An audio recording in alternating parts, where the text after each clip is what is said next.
Hello and welcome to episode 55 of Unemployed to Unstoppable. We've got a job offer, so let's take a look and see what we should do.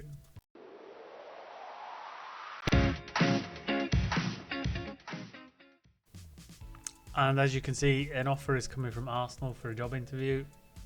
I'm really not sure about it, to be honest. I think finance-wise, it's a massive opportunity. They've got a huge wage budget.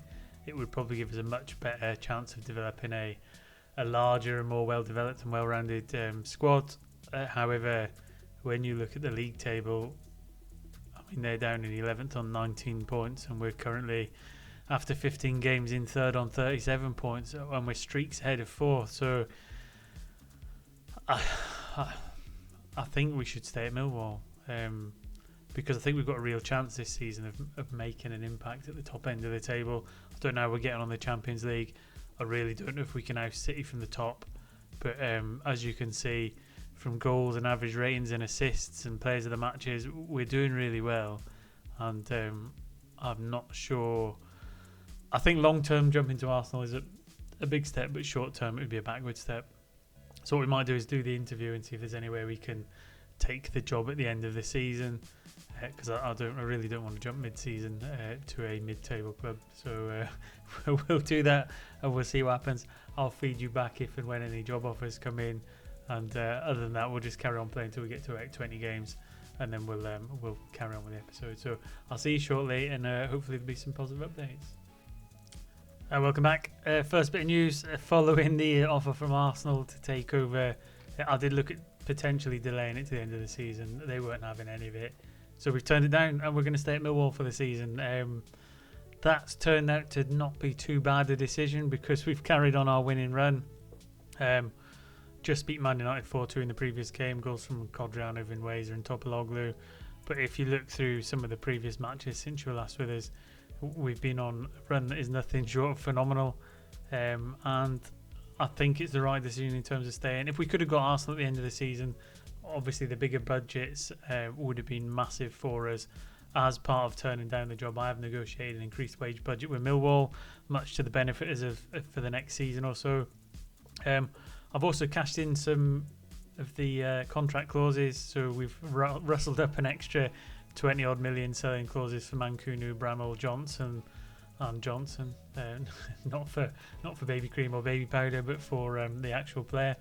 And what we have done is we've put in a couple speculative end of contract bids for a couple players who I've been tracking for a long time through the scout system. I think I've previously mentioned Enoch Nkamwama from PSG. Again, I think if we can get him as a 23-year-old French international elite midfielder on a free transfer, that would be exceptional. And also Ben Doak from Benfica, who looks to be handy. He's classed as world class, but we could get him on the right hand side in place of Vinweza, potentially cash in on one of the three strikers, so Medina, Vinweza or Codriano, to reinvest the squad elsewhere. Certainly I'm looking long term for a better goalkeeper. All that being said, we'll get through into the game. What I've picked for you is a good old London derby against Tottenham. We've been on good form. We've had to rotate some players. You can see some of the conditions are a bit low, but what we've gone for today is Romero in goals, Vinitsky, Olander, Aliou and Jahar at the back, Goodwin, Diouf and Zakir in the middle of the park, with Vinweza, Bordenave and Medina. And I'd just like to highlight that Bordenave and Vinweza have been absolutely amazing this season. Vinweza's on 14 goals. He's tied with Codriano as the top scorer, but Bordenave on the other side as well. He's got 7, and he's just a phenomenon. We signed him on a free transfer. He's worth 85 to 93 million. He's getting his goals. He's got a good average rating. And I think he's been a fantastic addition to the squad. So things looking good. We're going to stay positive for the game against Spurs. I'd like to think following the game against Man United, which we won 4-2, we'll be able to carry that form into this game. We haven't been as prolific, I don't think, in terms of creating chances. I'm still struggling to create the quantity of chances that I think our play deserves, but we are quite effective in finishing them chances.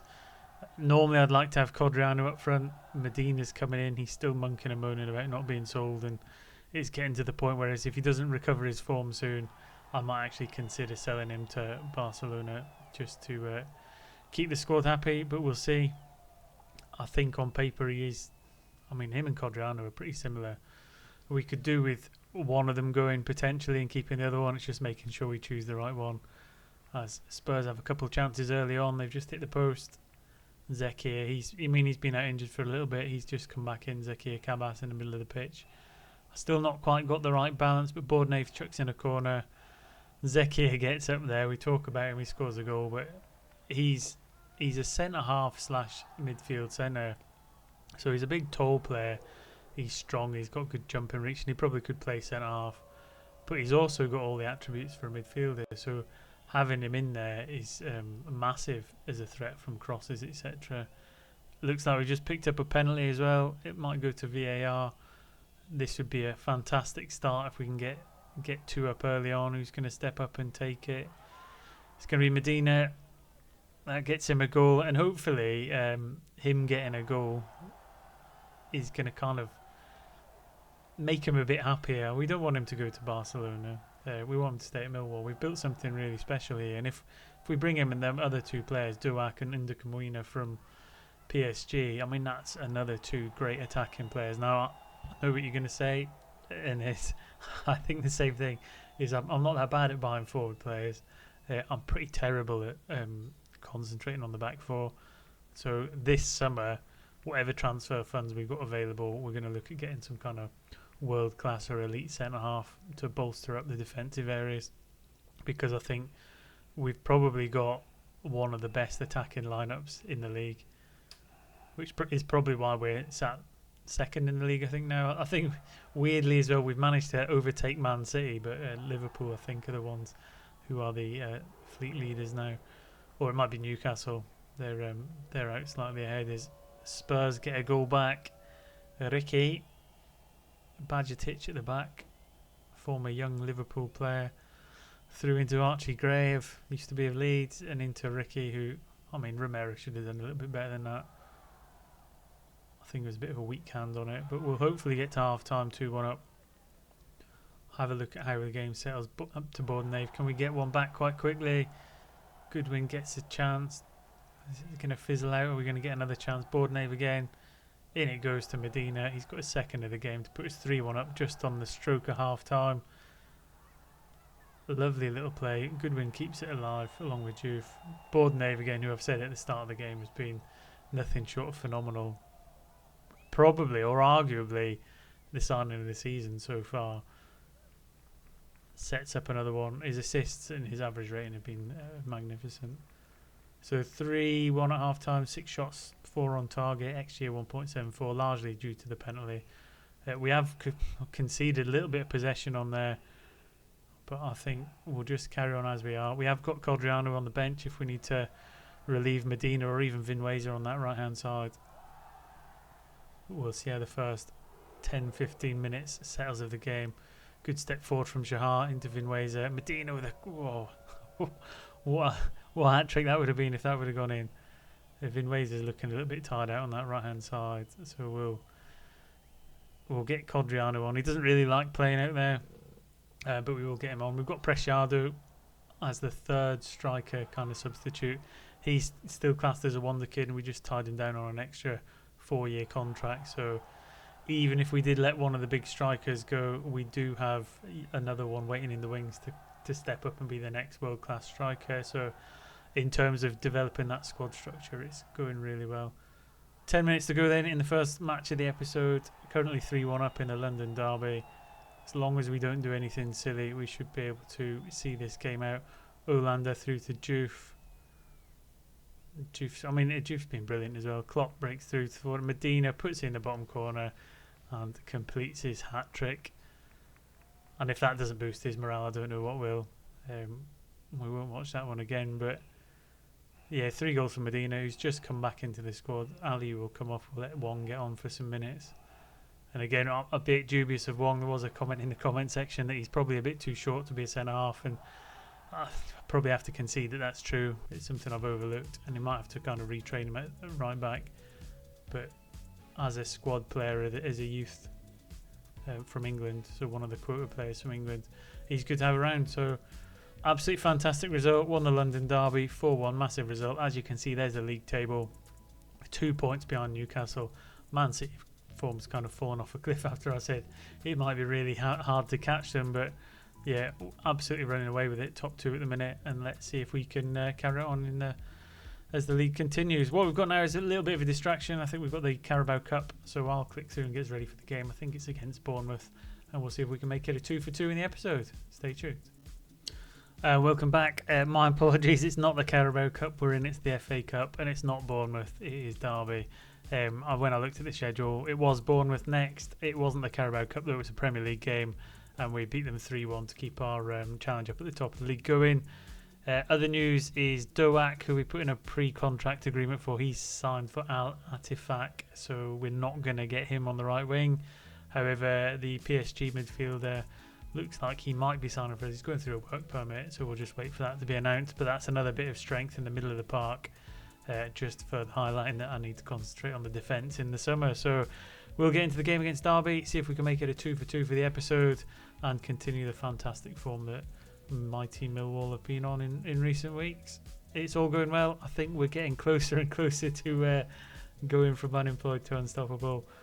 Whether we can do it this season, I'm not sure, because Newcastle are doing fantastic, and it's very difficult to see us keeping up this form all the way through. Most seasons we manage this for quite a while. We get 4 or 5 good runs, good games in a row, and then we'll hit a little bad patch. Sometimes because the squad size hasn't been big enough. We're better this year. I think we've got some of the best players in the world. For example, our new Turkish midfielder won the under-20 Golden Boy. We've had Medina. We've had 3 players for Young Player of the Month. I've got Manager of the Month. We had 3 players for Young Player of the Month. I mean, our players are just that good. Sven Weiser puts in a penalty to put us 1-0 up in the 3rd minute. And I think when you run through our team, and again, let me know in the comment section where you think the weak points are, but I would say all the way back from Codriano, Bordenave, Weiser, Topologlu, Goodwin Johnson, and Calderon and Zeki, who's currently playing centre half due to some injury woes, is I think they're all easily top tier players. I think where our areas of concern might sit with the Olander. Maybe, although he is a good player, I don't know if he's as good as some of the other defenders we've got. Shahar, I think at right back is probably someone we need to look at. A world class left back, and then Romero, as much as he is a wonder kid goalkeeper that's come through and he's doing pretty good. I think that is another area we could maybe find somebody world class to put in there and really make us strong. But Finway's will deliver us a corner so we can get his 2-0 up. Zeki with another header, and that just goes to show you again, whether he plays at centre half or whether he plays in midfield, he is a danger from them positions just because of the sheer height and physicality. He's got another commanding header to put us 2-0 up, and that's gone a long way towards making this a 2 for 2 episode, which I don't think we've had for a little while, but it keeps us in a competition we've not won yet as Codriano gets in on the action. Olander must have heard us talking because he's got a header at the back post to flick it down to his feet. Bordenave again. Olander knocks it down. Codriano can't miss from a little more than 4 yards out. And again, staking his claim to be the number 1 striker for Millwall. So we'll probably see it to half time. We'll maybe get to the hour mark and then we'll just ring some changes, get some players some game time that need it for the kind of squad rotation and keeping them all happy. Because as we all know on Football Manager, dynamics is probably one of the most important parts. Lots of shots on target. We'll give it a good 10-15 minutes and then we will ring the changes. I think we can make 5. We'll probably make 4 and then save 1 just in case there's an injury or something. As one goes in, and they've got a goal back. Kem Campbell. Looked like we cleared it initially. Bit of an interesting one. Throwing down the side. 1 touch cross into the middle. Gets a header. Comes down, hits the post. I thought Vin Weiser would get that away, but he's not. And Derby have got a goal back, which, when we're coming up to ringing the changes, isn't what you want to see. Let's see then. We've got... let's give Vin Weiser some rest time. Bordenave some rest time. We'll have a look at Becker. He's not had much for game time. Preciado for Codriano and maybe a bit of game time for Wong instead of Olander. And they'll get the last half hour of the game to see if we can see it out. Shahar getting away to Topologlu. Topologlu's had a wonderful season as well. Someone who we nearly let go in the summer to make way for some other players. We ended up keeping him, but he's gone on to cement himself as one of that kind of first team dynamic players alongside Zakir. When them two play together, it's a really good dynamic that's in the middle of the park. Leaving Goodwin and Johnson to kind of sit in that deep line playmaker role. Do want to evolve it slightly forward and play a much more advanced attacking midfielder, which if we get the right players in, that's what we'll do next season. But to be able to do that, we need to bring in the players in the back half of the pitch to make us a bit more robust. As another ball goes in, and Derby have got a second goal back, so this is where he really earns his keep. We've got to try and stay ahead for the final 10 minutes. Not too much of the game to go. We'll just skip that away and carry on. And it's always worry time when they get a couple of goals back this close to the end of the game. We have been the dominant team. They've done really well in the second half to get back into it. But are they going to get that all-important third one? Good work by Zakir to get the ball back. Johnson over the top to Ars. Oh, was he brought down there? I think he did go down a bit soft. He is carrying a little bit of a niggle. Derby come up the other end. I want someone to lop him down. It's been cleared. And they'll get a corner. Just 2 minutes of injury time to go. That one's gone wide. The keeper had come up for it, and we should be able to see it out from there. So, from being really comfortable up at 3-0 and ringing the changes, it didn't half get a little bit ropey. I'm not going to fully blame Jimmy Wong, but I know people in the comment section will probably say that's what you get for playing a miniature player at centre half. But there we go, 2 for 2. Still in the FA Cup. Still in the league. We'll just have a quick look at where we're going to pick up for the next episode. If we look at the schedule, we'll get another good 10 games in. 3, 4, 5, 6, 7, 8, 9, 10. So we'll try and come back for West Ham, make it another London derby. We always find them ones interesting, especially when you're in charge of Millwall. Once again, hopefully you've enjoyed the episode. We're making some fantastic progress. Let me know in the comment section if you think we can make it, or what you think of the new proposed players coming in. Kwama, I think he's going to come in. I think he's just waiting on a work permit, and he will slot nicely if we're going to transition to an advanced playmaker in there, to bring Johnson further forward, or maybe even evolve him into a centre half to solve the centre half problem. But again, let me know in the comment sections your thoughts and feelings, how you're getting on in your saves, and until next time, enjoy yourselves, have a good weekend, and I'll see you soon.